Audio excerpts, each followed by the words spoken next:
We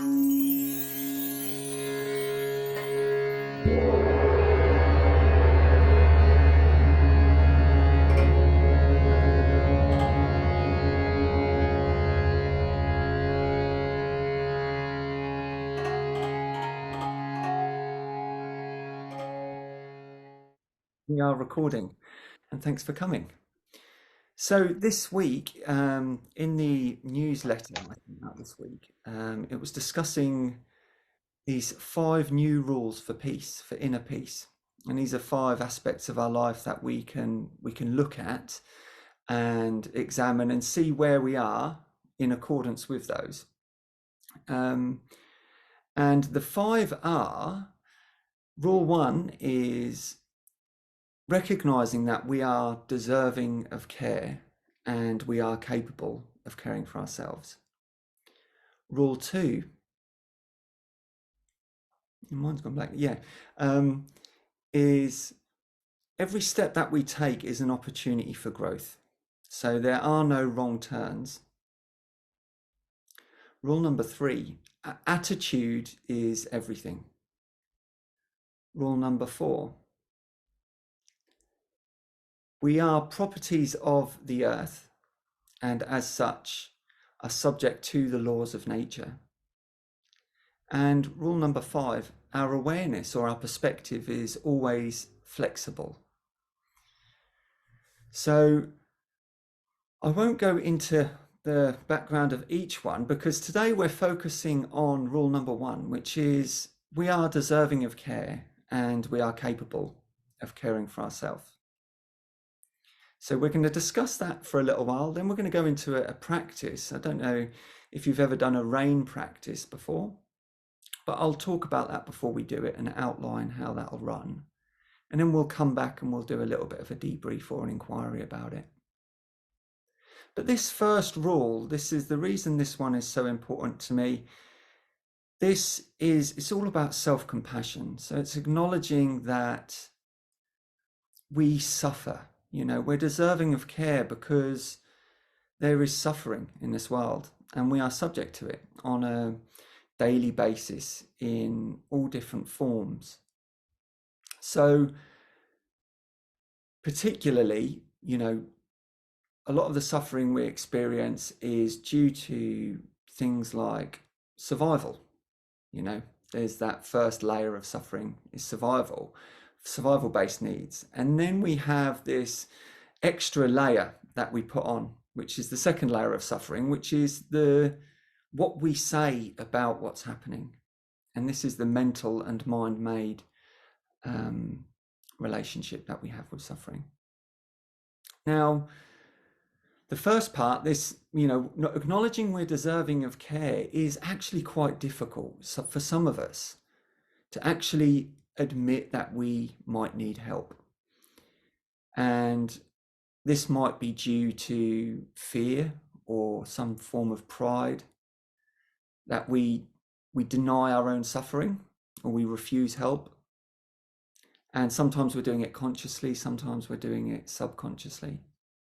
We might just not feel at ease and we're not sure why. And it might be, somewhere below the surface that we're pushing something away or spending a lot of energy in that defensiveness or resistance.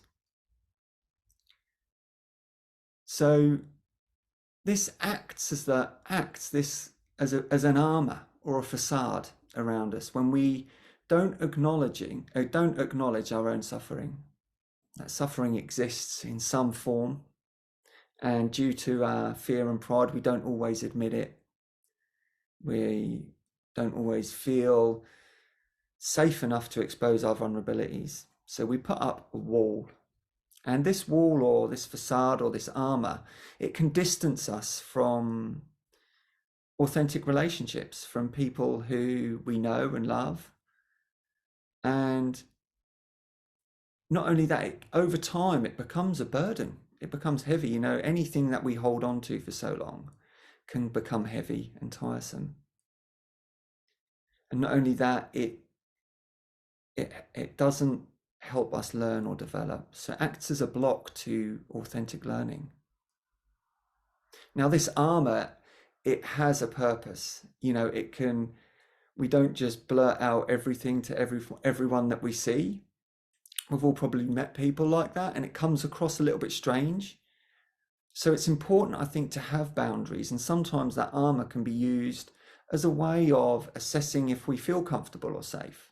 It can help us to create intimacy in our relationships if we have certain parts of our personality that we only share with certain people. But if we holding the armor up and we're blocking things off from even ourselves, then that can be a little bit detrimental to our inner peace. And this is really where we're going with it. And the paradox really is that when we share our suffering, when we share our vulnerabilities, we actually encourage others to do the same.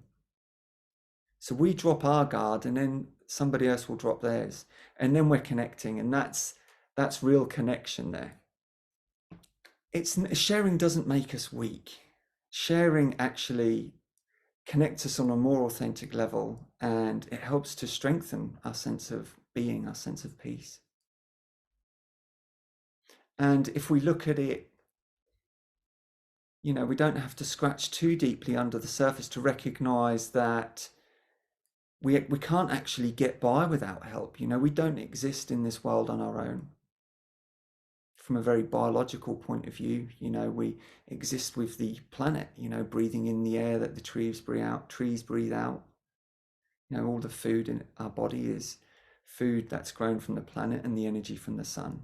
The clothes that we wear are made by other people, the shelters that we live in. We don't have to scratch the surface to recognize that we get by on a lot of help from people. So that's really the first part of this rule is we are deserving of care. So once we can admit that there's some level of suffering that's going on in our lives, then that's when we can step in and do something about it. Now, that's not against asking people for help, of course. I've just been speaking about that. But there's a lot of the suffering that we experience is self-inflicted.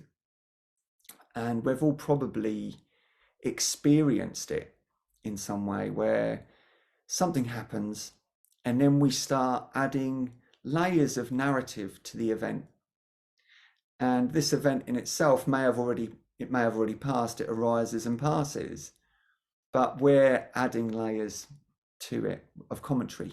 And usually, if you're familiar with the term negative bias, this is our survival brain in action. And a lot of our thinking stems from this cautious brain. We didn't survive or evolve to be happy. We evolved to survive. So our initial assessment of any situation is going to be threat-based. And it's going to be focusing on negatives. It just seems to be the way that the brain has developed. So we actually have to learn, we have to train ourselves to be at peace, because our natural state, when we're referring to our thoughts, isn't peaceful. So I don't know if you are familiar with any of these phrases, things like "this shouldn't have happened," or "why me? Why does this always happen to me?" Or referring to other people, they are so this or that, we're pointing out there with the blame. So all of these comments, they arise from a resistance to actually what already is the case. So when we express these thoughts, we're wrestling with the inevitable. So we're wasting our energy. So there's not much we can do about that except notice it. We can notice, that is that thought again. There's that narrative, that negative bias coming in. So we have to identify it before we can do anything else with it. We may only identify it 5 or 10 minutes down the track, or even the next day, that this has arisen and we've grabbed hold of this event and we've started chewing on it. And had we left it alone, it would have passed off on its own. But the fact is, we've latched on. We don't like it. So in our attempts to get rid of it, we're keeping hold of it. And that form of resistance results in this self-victimization. We become the center of a sob story. And it makes us feel powerless. So when we realize that a lot of the suffering that we experience comes from this mental layer of preconditioned, millennia of evolution in our brains, and this is reacting to this moment, and we can recognize that, we can take a moment and we can start to develop an awareness that recognizes that this is happening. And naturally, when we notice that we're doing this ourselves, we drop it like a hot stone. It's obvious, and we can have a laugh about it. It's like, oh, there I am again. There I am criticizing this person or that person, criticizing myself, giving myself a hard time. And the more we develop our awareness through practices like meditation, the more layers we uncover of this narrative. There's superficial layers of the narrative, but then it goes deeper and deeper. And this is our own personal journey into, what we identify as and with as people. And it's these thought constructs that prop up a lot of these problems and suffering. And when we start to become aware, they start to drop away, and then we develop and cultivate a greater sense of peace. So this happened quite significantly in my life, and all these rules that I've created, these 5 rules for peace, are related to events in my life. And I unfortunately lost my brother a couple of years ago, and there was this level of subconscious resistance to the suffering. I wasn't allowing myself to feel the sadness. I had felt some of it, but I think because I'd moved through some of the grief, one of the narratives I was experiencing on a subconscious level was, you should be over this by now. Or I think the underlying one was, I was ashamed of my sadness. I was ashamed of my emotions for some reason. And when I recognized that was one of the props. This was one of the problems holding up, or one of the ideas holding up my problem. And when that fell away, I fell into the sadness with open arms. And what I was afraid of turned out to be the most transformative and healing energy that I've experienced. Of course, I was crying, I was howling, but it was nourishing. It was nourishing me, this emotion. And it was a profound realization that the care that I needed in that moment was there when I dropped my armor and when I surrendered to this natural flow of grief in this case. So the suffering healed me in this case. So the practice we're going to do today is called RAIN. And there's variations on this practice, but it's centered around acceptance and compassion. So the way we do it is we will do an introduction, which involves settling. So we'll do a little bit of light breathing focus. We'll ground in through the body. Then we are asked to bring to mind something that has been difficult for us recently or in the past, but not necessarily something that's really big. It might just be a little irritation. It might be a little pain in the body. And this is something we're going to explore through this RAIN process. We look at recognizing this event. So this is labeling it. This is saying, hello, sadness, or hello, neck pain. And we welcome it. And then we let it in. And we try our best just to allow it to be there without any resistance, without any added narrative. And then we start to explore it in a particular way where we look at it in the body, We look at it in our emotions, and we look at it in our thoughts and attitudes. And in the final part of the practice, we step back and we see if we can take a broader perspective on the problem. So the practice usually takes about 30 minutes, which will leave us some time at the end to share if you want to. There's no compulsion to share. So probably a good time to start making yourself comfortable. Now, there's no set way to do this practice. I often encourage people to stay upright because that's the easiest way to stay alert. But if laying down suits you more today, then that's absolutely fine. And the key is to remain comfortable, but allowing ourselves to remain alert enough to stay attentive to the practice. And like any mindfulness practice, we set our intention and then we let go of it, because quite often the experience of our practice is learnt in the left to the right, to the left to the right. There's not a straight line that we go in. So just being open to our experience as it unfolds is a really important thing.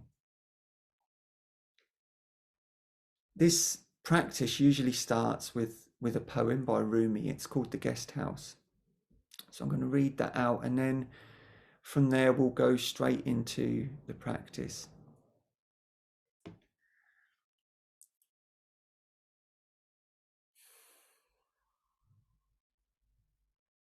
So The Guest House by Rumi.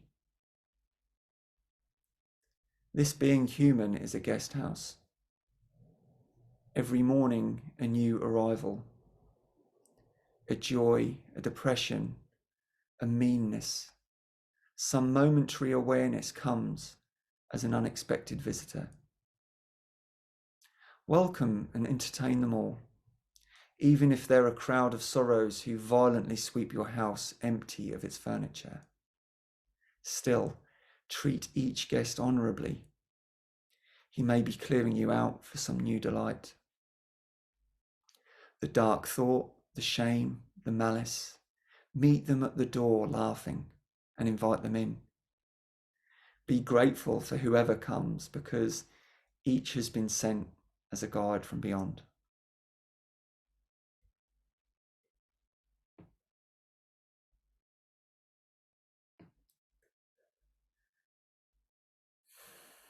So finding our breath and finding it in our body where we feel it the most strongly. Where do we notice the breath?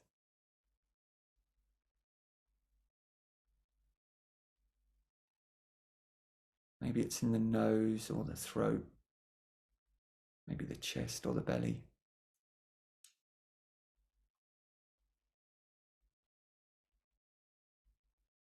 Maybe we can't connect with it, or maybe we can just get a general sense of ourselves breathing.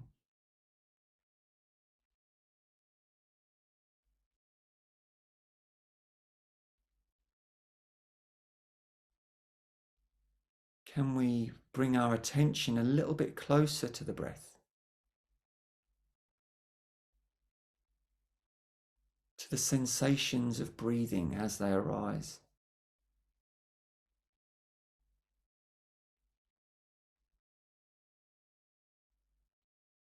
And it's sometimes helpful to deepen the breath slightly.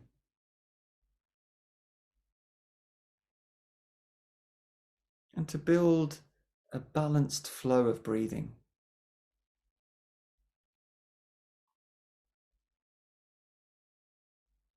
This means that we're creating an even length between the in-breath and the out-breath. So a nice rhythm. Maybe counting to 3 or 4 is helpful on the inhale, and then matching that with the exhale.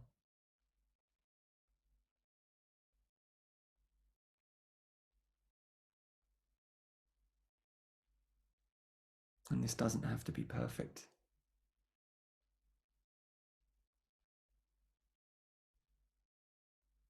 Maybe a phrase like, I'm breathing in and I know that this is my in-breath.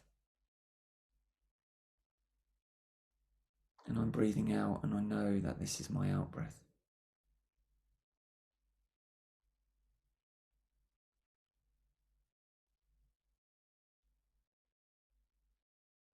So there's two things happening now. We're focusing on the sensation of the breathing body, however that appears to us. And we're building this even, gentle rhythm of breathing.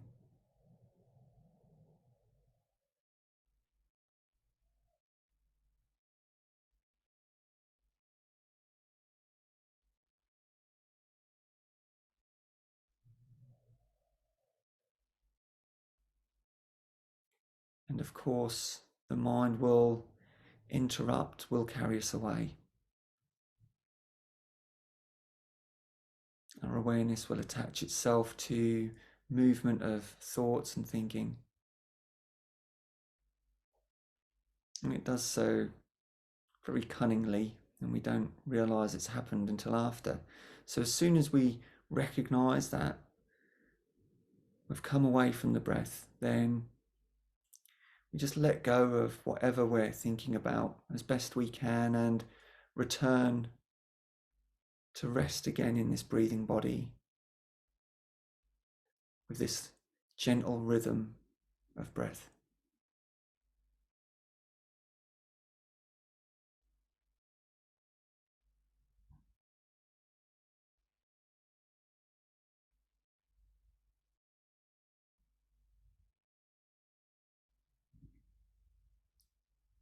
And can we let the breath now return to its normal, natural rhythm?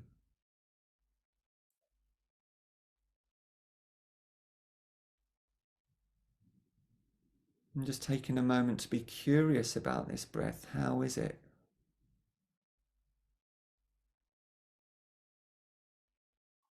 Is it short? Is it shallow? Is it smooth, deep?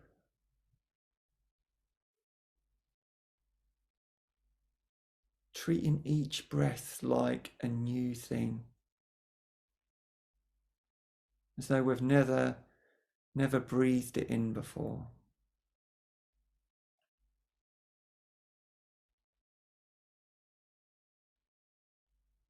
We're not comparing. We're not judging.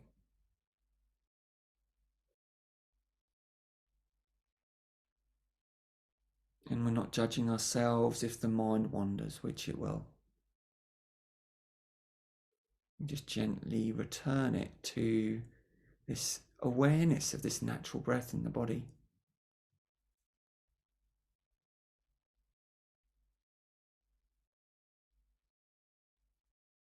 And we can begin to expand our focus, to widen our focus, to get a sense of our body as it rests here.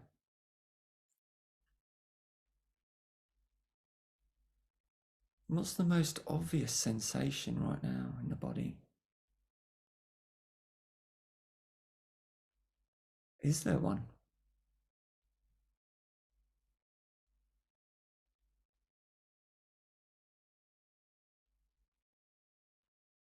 And can we feel the hands or the belly?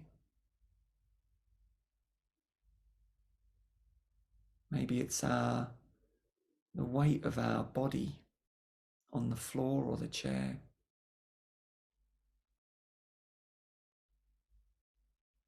Maybe we can feel our feet on the floor, or the contact of our clothing on the skin.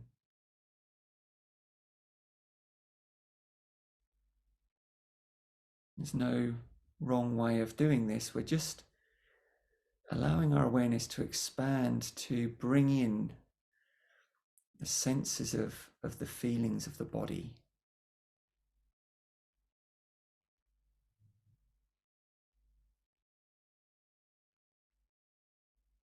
Is there a particular pain or discomfort in the body?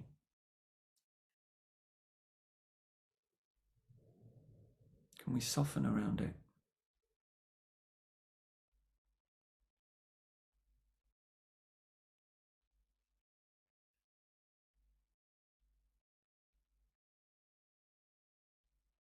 And can we expand our awareness again to include the space around us? So we've got this sense of this breathing body,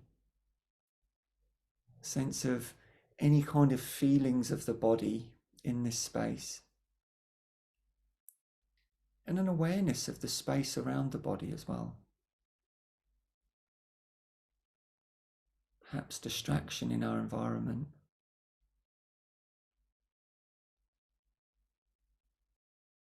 We're not discluding anything from our experience here. So if there's distraction, allowing that to arise and pass in its own time.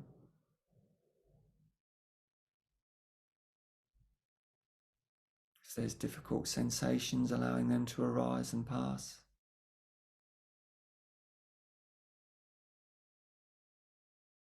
And if we get really lost into thoughts and thinking, we can always just return to this breath, this natural breath. And whenever we need to, maybe deepening it again. Sometimes if we're particularly stressed or uncomfortable, the mind can jump around a lot. So just using the breath as we need to. We can rest on it or we can deepen it. There's no wrong way.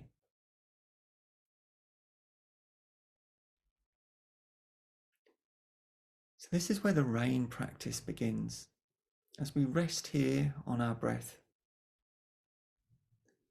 we're asked to bring to mind a minor difficulty.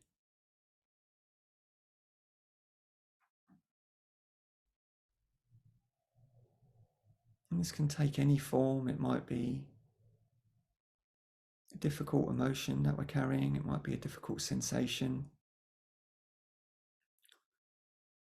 It might be an uncomfortable thought or memory.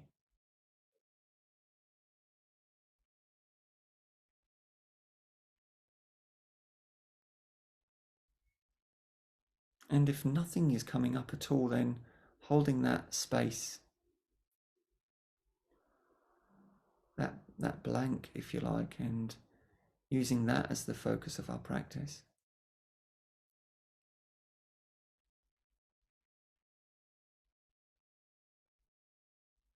So whatever this difficulty is, can we label it? How do we know what it is? Has it got a name?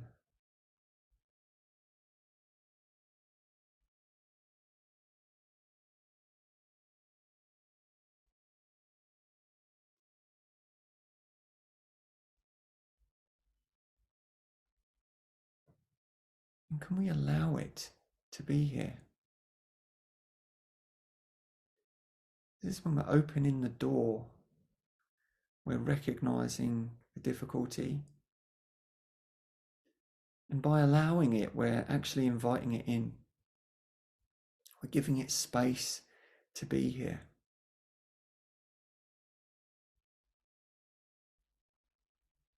And maybe it's not alone. Maybe there's other difficulties behind it. Maybe there's a collection. So is it possible to allow those into our house as well? Can we let them in?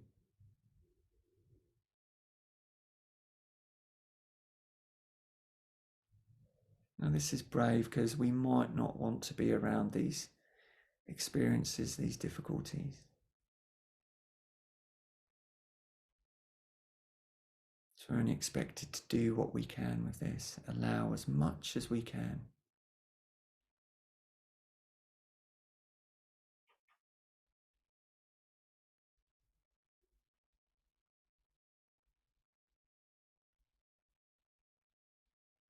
And this allowing, this isn't a negotiation. It doesn't have conditions associated with it. This is complete and utter acceptance of this difficulty as it is.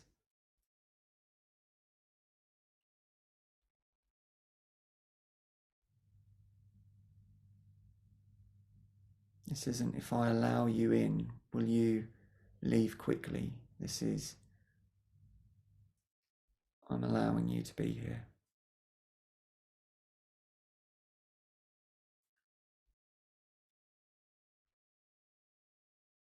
And we can start looking at this difficulty in a new way. We're invited to offer some intimate attention. This is the eye of the rain.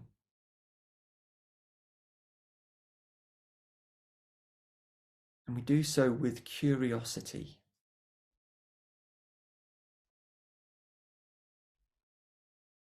So no expectations and no judgments, like a curious scientist, just examining what is here. And we start by looking or examining this difficulty in how it appears in the body. Is there a sensation associated with it?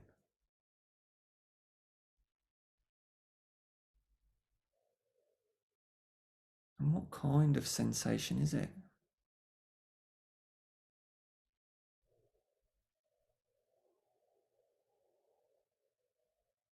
Is it large or small?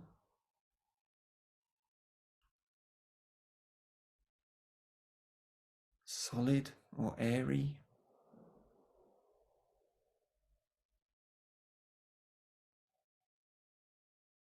Hot or cold?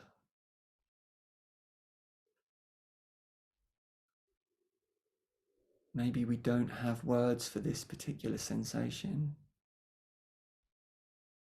but can we connect with just its presence?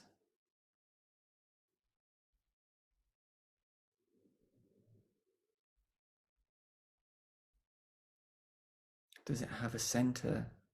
Is the center different to the edges? Is it moving?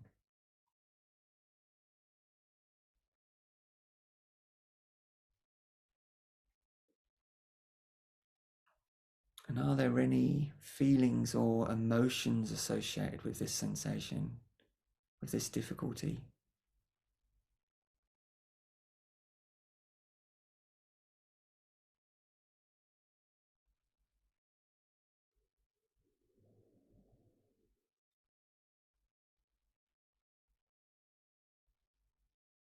Maybe the difficulty is an emotion. Is it in isolation, or are there other emotions or feelings associated with it?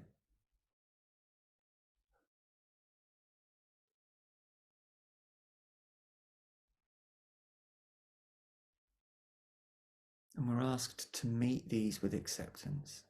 Can we meet the sensations with acceptance? Can we meet the feelings with acceptance?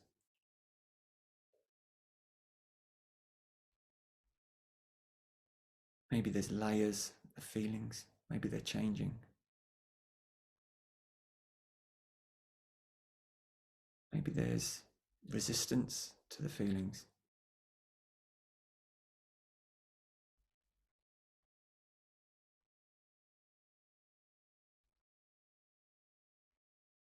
Maybe there's blanks coming up.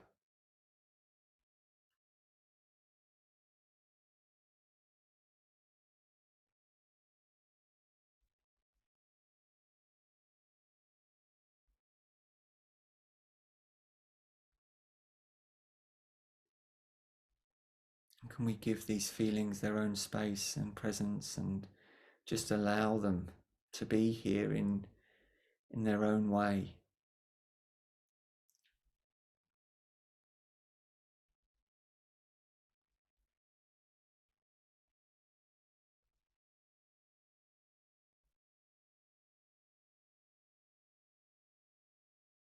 And we're directing our awareness to any thoughts that we might be having. Thoughts about this difficulty.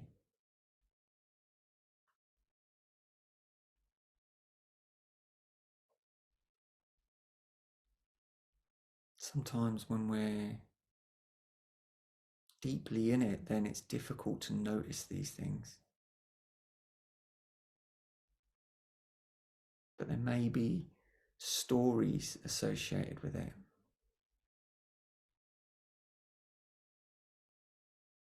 What's the narrative, the voice in the head?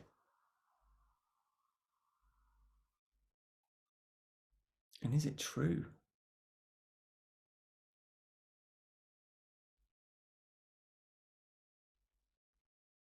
Is it fair?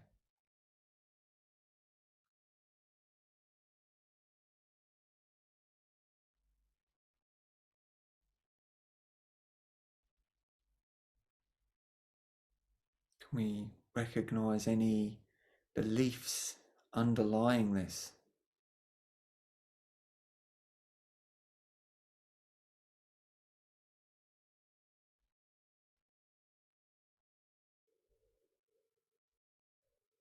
And can we allow them their own place, like we have with the sensations and the feelings and the thoughts?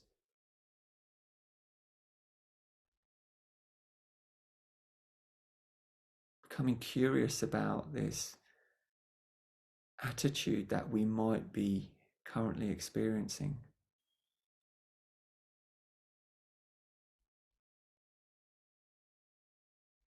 What's our current mode?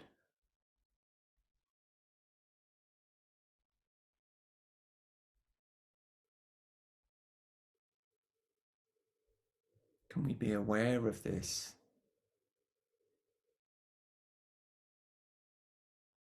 Perhaps noticing how we're feeling about what we're feeling.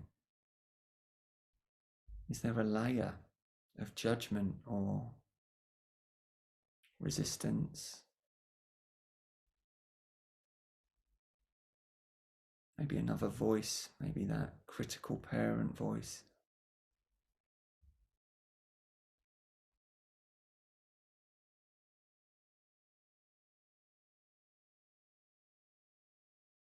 And are we giving these thoughts, feelings, sensations, are we attributing a permanence to them?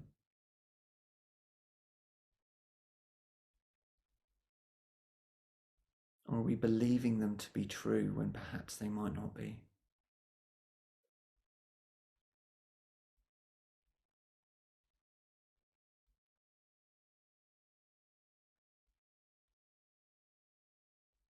So here's where we come to the N of the rain, which is non-identification. This is where we just start to take a couple of steps backwards and seeing if we can make space for this kind of constellation of experiences that we're going through. Can we become more aware that this is something that we're noticing?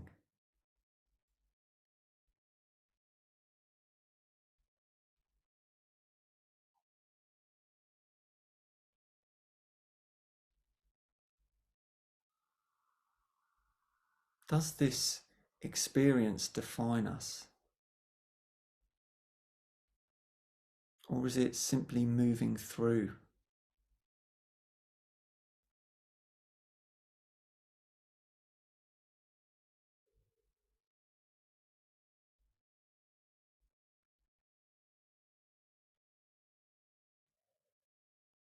Is there any space around it?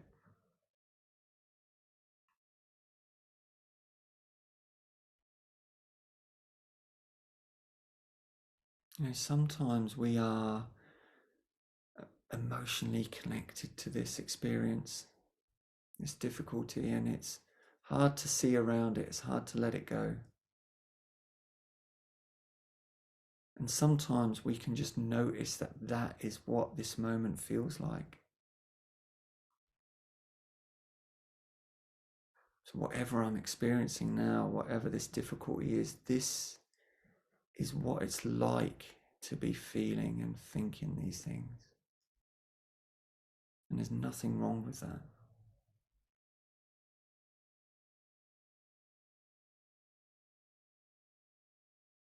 We often feel alone in this experience, but we know that this is shared by so many other people as well.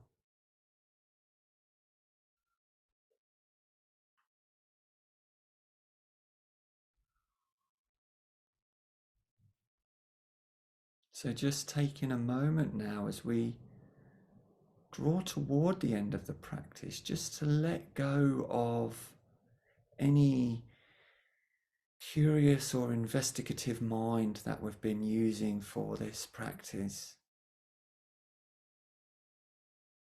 And in whatever way works for us, just opening our awareness to the space around us. Any sounds or distractions. Maybe bringing our awareness back to our seat, our bottoms on the chairs or beds or wherever we are.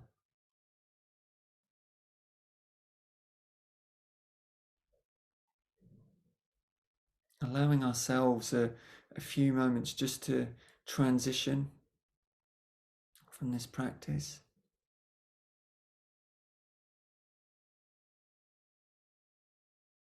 And just dedicating any peace or insight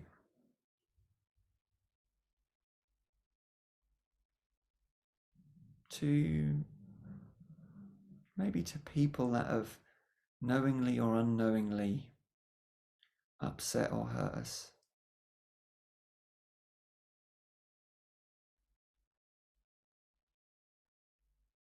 And maybe dedicating some peace to those who we've knowingly or unknowingly upset or hurt.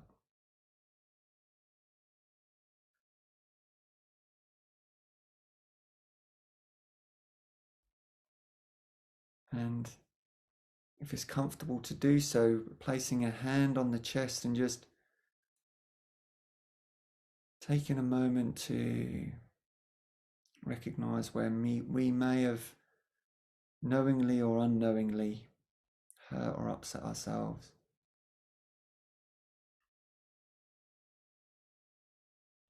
And offering some peace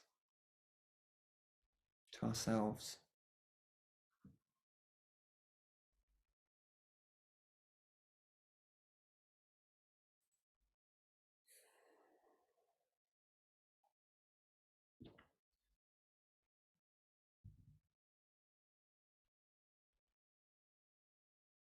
Allowing the sound of the gong